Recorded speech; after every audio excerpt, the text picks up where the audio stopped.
5 minutes past 10, our talkback lawyer David Whiting is here to take your calls. Free legal advice, 1300 222 774 is the number. For free legal advice, for free legal advice, 1300 222 774 if you'd like to ask David Whiting a question. Good morning to you, David. Good morning, John. A couple of big things have been happening in the law. First of all, the Law Council of Australia are still arguing about the reforms to the family court. I don't know how much of this the public have heard about, but apparently there's a bit of disagreement internally within the family law community over how vigorously to fight the plans of the government to effectively do away with the family court. Well, I think if you went back, was it 1975 was the Family Law Act, and there was a consideration that in a sense this was more than just an adjudication of people's rights. It needed to be dealt with sensitivity. There were the issues relating to the children. Multidisciplinary, less adversarial approach. I'm not sure that worked too well, but then that's the theory. And the Family Law Act is sort of trebled or quadrupled in size as the rules get more and more precise. But it was seen as a specialist jurisdiction where people needed to have, in a sense, a different mindset to what they might have had if they were conducting a trial in the county court or the Supreme Court or the Magistrates Court. And now the proposal is that you roll it into the federal court. And by rolling it into the federal court, then the answer will be, presumably, what are we going to do with I just don't know where the cost savings are. Presumably we have one less registrar, yes, and one less Chief Justice, but you would operate as the High Court did in the UK, where you had divisions. You had Chancery and Appeals and that beautiful one called Widows, Wives and Recs, Probate, Divorce and Admiralty, yes. So what it does mean, though, is that you lose that specialist jurisdiction and the expertise that comes from it. And that's, it seems, as much as anything, the government's intention. They think that the family court culture is what needs to be busted up. So what's wrong with the culture? They think it's too indulgent, too slow, and doesn't get through the volume of cases in the way that it should. They think that it's, in fact, way too costly. So they don't like it. It's a blend of adjudication and counselling, though, John. Well, that's the multidisciplinary approach. Yes, yeah. The answer was I've got to get the partners in the relationship, and I've got to get the children in the relationship through this to start their life again. It's not a dismantling of a commercial agreement where we have issues. And the other fascinating piece of litigation in Melbourne last week was the judgment in the litigation between the trustees or the shareholders and directors of a company, but a holding company called Cormac Foundation. Yep. And Michael Kroger and the Victorian branch of the Liberal Party, who is trying to wrest control of $70 million worth of assets that he says should rightfully be the Liberal Party's. A couple of $1 million worth of fees gone and not much of a result.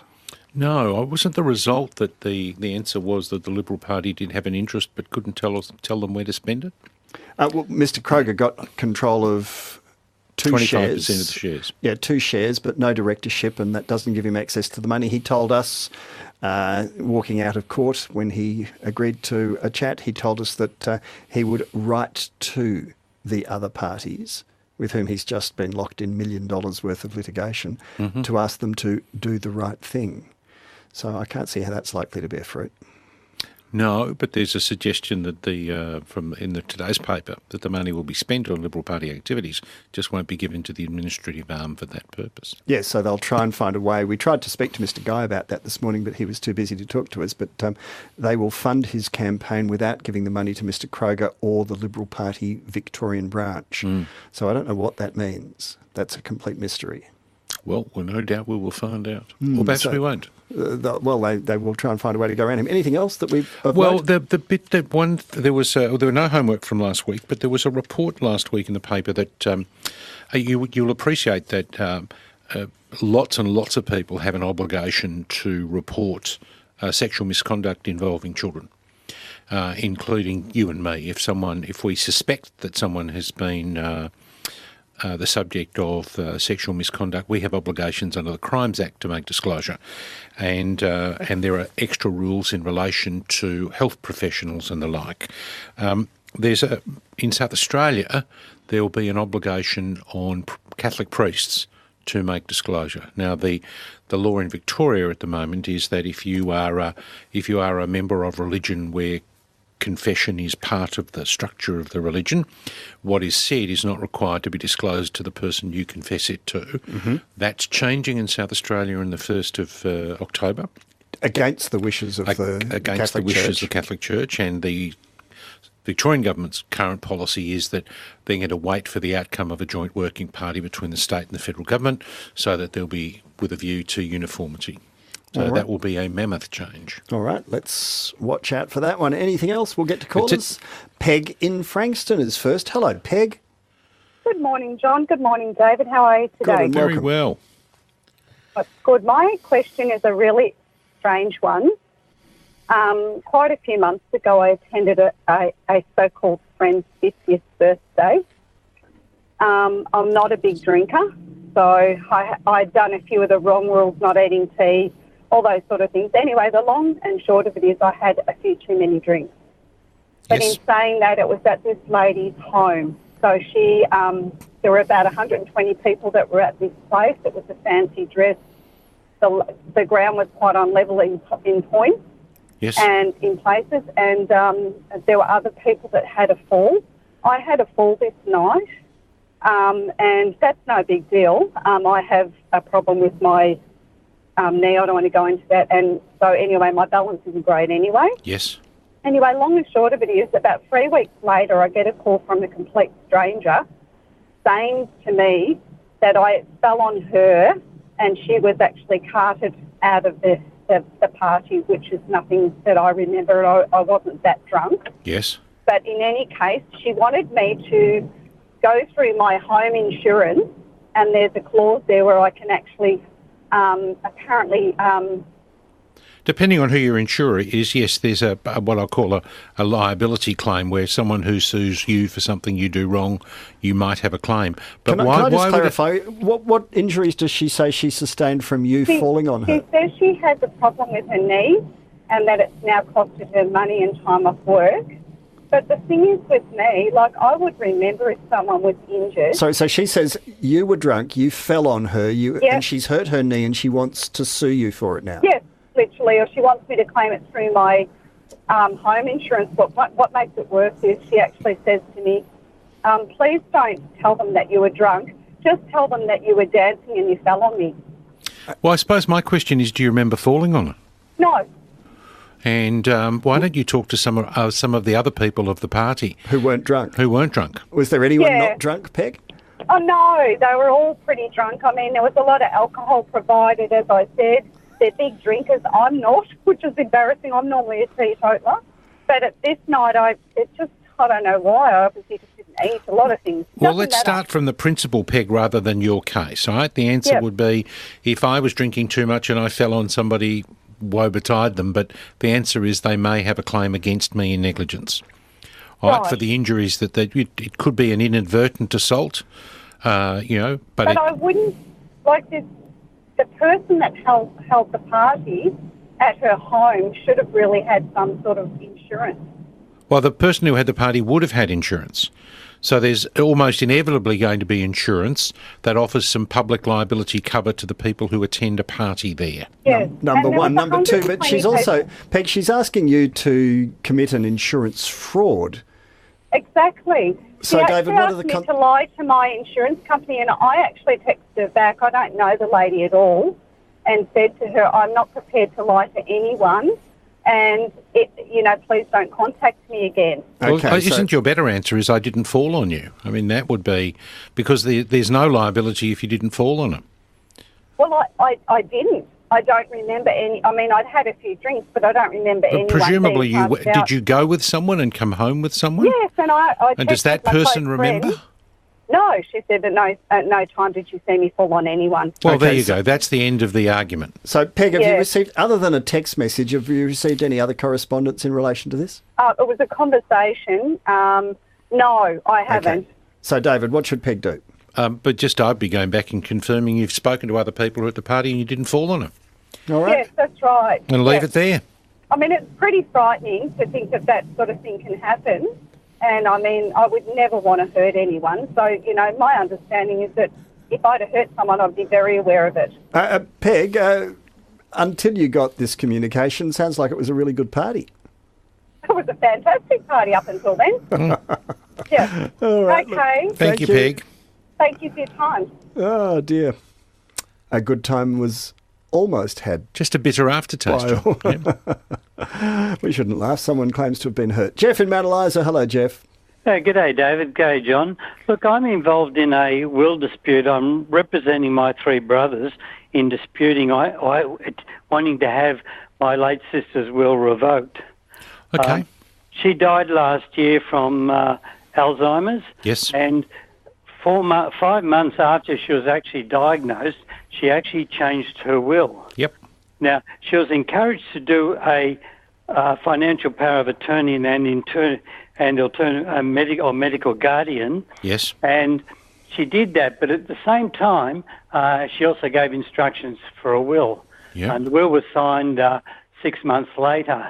Now, concerned about any familial thing with Alzheimer's, I obtained, before she died, her complete medical records from the hospital, the memory clinic, and her GP. Yep. And these records raise significant doubts about her executive capacity, state of mind. She was suffering from some fairly intense paranoid delusions. Without going into the details so exhaustively, Jeff, let's just explore the principles, David, on what Jeff and his siblings can do. I understand the principles. So what did you want to ask David today? My solicitor has sent to the solicitor handling the estate a Lark versus Nugus letter. I think it's Nugus.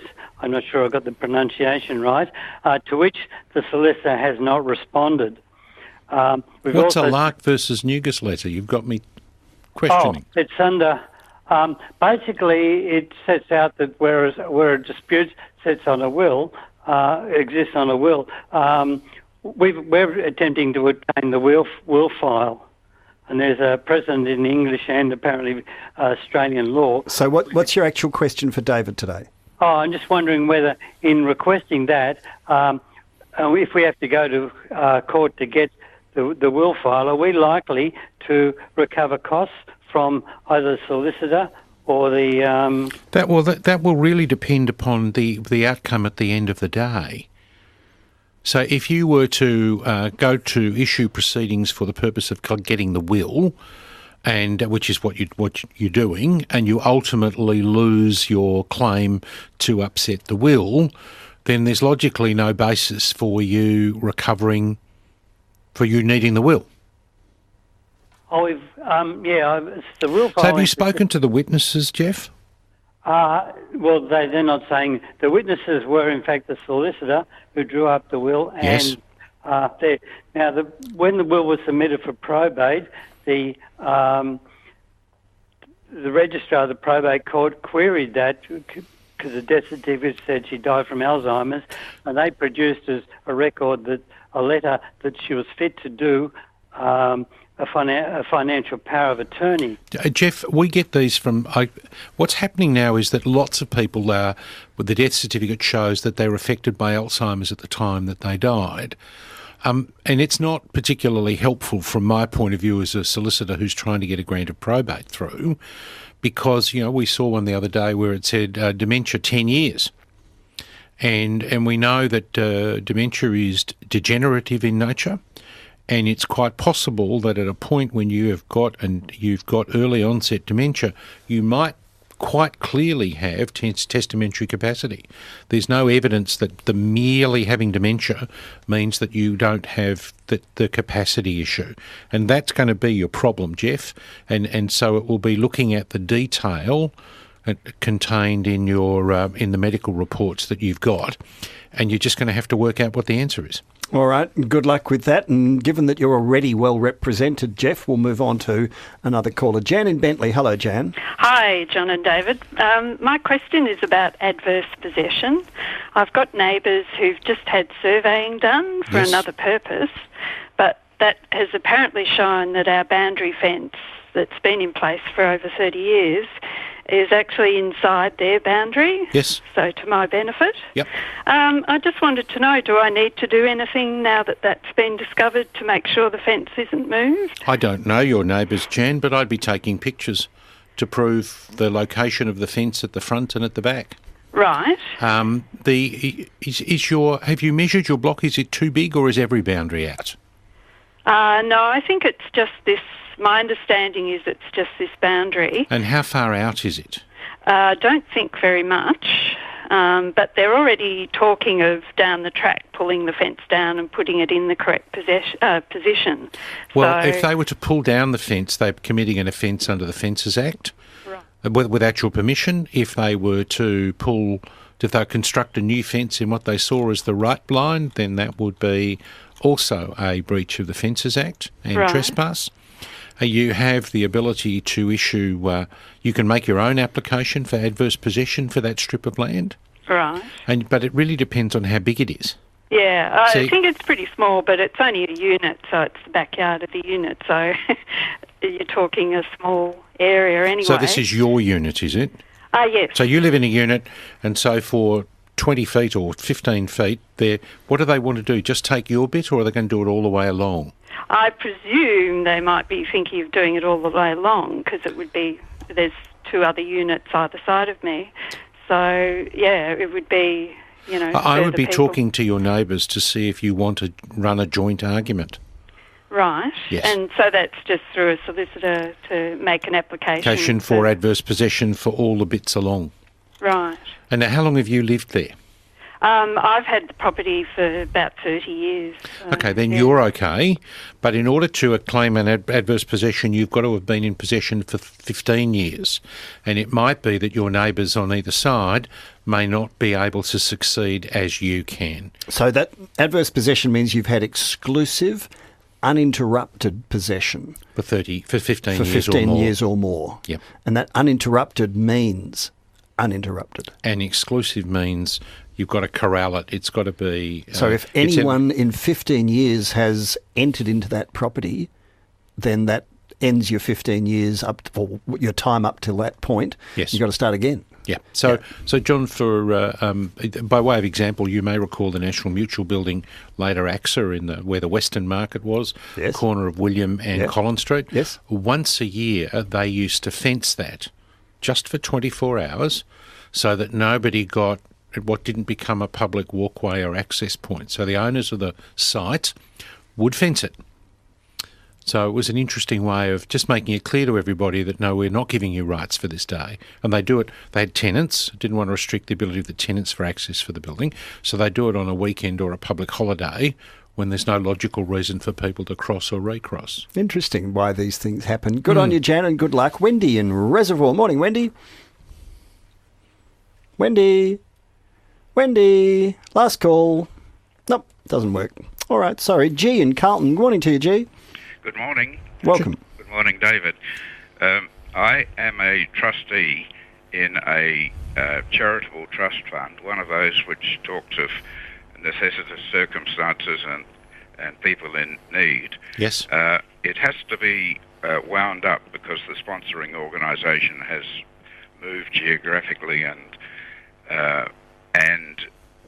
the question comes now of the disposal of the assets. We've been running informally because we insist that we don't need a chair or a secretary or something like that. But we do know who's on the committee, don't we? We do know who's on the committee, and they're all people of goodwill. Yes. When it comes to the dispersal of assets, on a previous program, you said there were some cases where there had to be unanimity, and in other cases it was majority. The requirement for trustees is unanimity.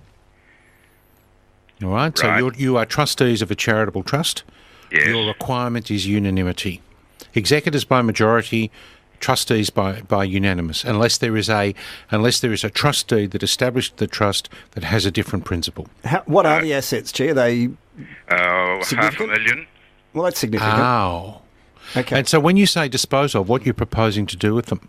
They're all worthy causes, but favourite causes, and some people say, let's give it to a blanket organisation which can cover the lot. You need some legal advice, and the reason why you need it is that you need to make sure that your people you're giving it to are proper objects of the trust.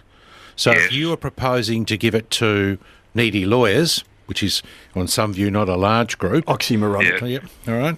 No, that's all covered actually. Okay, so you could you can give it to an organisation who will fulfil the function for you. Yes, we could. Yes, but there are also lots of other worthy bodies. The general proposition is that if you propose to wind up that trust, given the amount given $500,000, you're going to require the consent of the Supreme Court. Right. Well, I haven't seen the deed, but that's where I would probably be suggesting. And you also need to notify the Victorian Government Solicitor. Because in Victoria, the Attorney-General is the protector of charities. And if you're proposing to make a significant change to this, you've got to notify the VGS, and you will probably need to make an application to the court. Okay, so you need advice and representation from one of those few people who deal in this area and know it backwards, okay? Could you just repeat those three organisations? Well, you'll need to make an application to the Supreme Court. Yes. But depending on what your constituent document says. Yes. And you need to notify the Victorian Government Solicitor. That you're making that application to the court in case they want to come along and say, no, we don't think this is all above board, okay? Or they may support your application. They may support it but they have to look at it first and decide whether they think there's anything shonky or not, okay? Right. And that's to stop people setting up fake charities and then ripping off people who donate money to them by putting it in their own pocket. You can understand the principles there, okay, G? So good luck. Now, Wendy, have we found you in Reservoir? Yes, I'm still here. Thank you very much, John and David. Go right ahead. Thank you. Wendy. Yes, when my mother was in a rehab centre following a stroke, I got caught looking at the medical file that hangs at the end of the bed. And I got a good telling off by a senior nurse saying I had no right to look at that file, that it was private and confidential, Your own mother's file? Yes. Yes. And that if I wanted to see what was in it, I had to put in an FOI request. Which would be denied. Yep. Well, I don't know why. I mean, do I have a right to look at my mother's own medical file? No. I don't? No. Right. But it's her file. She doesn't have the right to look at yours. Right, but even though I have power of attorney, medical power of attorney... Well, if you've got a medical power of attorney, but the medical power of attorney operates when your mum's not capable of making a decision. Well, she just had a stroke. She wasn't in any way to make a decision. Then I would say you were entitled to look at it. Right, okay. I just sort of confusing because there's nothing written on the file saying private and confidential. No, I understand that. They keep the client... I mean, I can see real advantages in keeping the patient records near the patient. Right. But it is private and confidential. The fact that you had an enduring power of attorney medical treatment and that she was in a position where she couldn't make decisions on her behalf, I think puts you in the right. Wonderful. Thank you very much for clarifying that, David. Thank you, John. Bye. And good luck with your mum. Anne in Elsternwick. Hello, Anne. You're through to David. Oh, hi. Thank you to both of you. 8 weeks ago today, my brother took his own life over in Perth. Yes. Sorry to hear that. That's traumatic indeed. Thank you very much. He had cut off all ties with all of us, his family, about 16 years ago. He left a letter that was addressed to his mum and dad, myself and my other brother. Mm-hmm. We still haven't received it, and I'm just wondering when we might. Well, who has it is what I'd say. The coroner, I believe. Then you can... Why would you not apply to the coroner for a release of the letter? My father over in Perth has. Yes. And they are saying that it might take 2 years before the inquest is finalised. Yes, but they don't. No, they can... Well, then why would you not ask for a copy of the letter? So we can do that? Well, I can... there may be an argument that they need to keep the original letter... But I could just as easily put an argument to them that they're interested in the words rather than the paper, and they could get by with a copy of the letter. But if they're not willing to do that, why would you not ask for a copy of the letter so that they might retain the original for the purpose of the inquest? I think my father is concerned because a police officer very kindly showed him a scanned copy of the letter the day after my brother was discovered. Yes. But I believe that we are not meant to know that there was a letter or to have viewed it. My father, in his shock, doesn't recall all the details, but there's nothing incriminating in there. So I'm sort of surprised that we haven't received it yet. Was your brother in a relationship? Do you have a wife or a partner? As far as we know, no. And that was the second part of my query. So my second argument would be that your father, your mother and father, are the people logically entitled to administer your brother's estate. Yes. If he had an estate, they're the sole beneficiaries if he didn't leave a will. And that in those circumstances, why would you not come and ask the coroner if they have any assets? In fact, I would tell them that you know there's a letter. You don't have to tell them how you know, but you know there's a letter and you'd like it. And that comes from your mum and dad. We're the parents of. He had no partner. He died without a will. He had no children. More than you'd like it, you're entitled to it, are you not? Well, the question is, John, at what point? It's part of the property of the estate. Yeah, it is clearly part of the property of the estate. And then the executors are entitled to it. Well, except that it would be appropriate if the coroner thought it was necessary for the purpose of the conduct of the inquest to retain the original. The original, but they can then quite properly give you a copy of an original document, which in due course, after the coroner's finished with it, hands over the original. If it's indeed evidence in an inquest. Yes. My other concern is it flows through. He was homeless, we've understood, and was living in his unregistered car. Yeah. We would dearly love to know what he's been doing these past 16 years, and my father has been to Centrelink and Medicare trying to find out information. Centrelink won't tell you the time of day, I'm afraid. Their system, I think in part it's because they look after so many people, but why would you not make a request of the police in Western Australia? Because as a homeless person, he will have come to their attention quite a bit. Possibly. Okay. Possibly. Yeah, there will have been a mention, so that I would do that. And I would also look at the major care organisations in Western Australia, perhaps the Salvos, something like that, and you would write to them. These may be questions you don't get answers to, Anne. I know, and it's just very hard it for is. Closure and trying to move on. It is very hard, but if you set your target or your determination to get answers and then you can't, then inevitably that will make things even harder. So you just need to be careful about, I suppose, how much you expect you'll be able to find out. It may be very little. So I suppose I understand that while he was alive, with privacy laws, the police could give us no details about him. But now that he has passed away, are we entitled to any information? Well, you're not. It would be your mum and dad, whoever.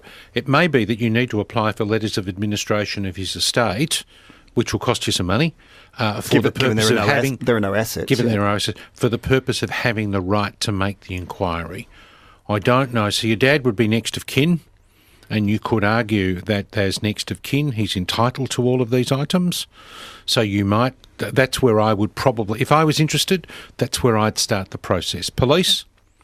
you might talk to the roads organisation over there for, licence information, parking ticket violations, those kinds of things.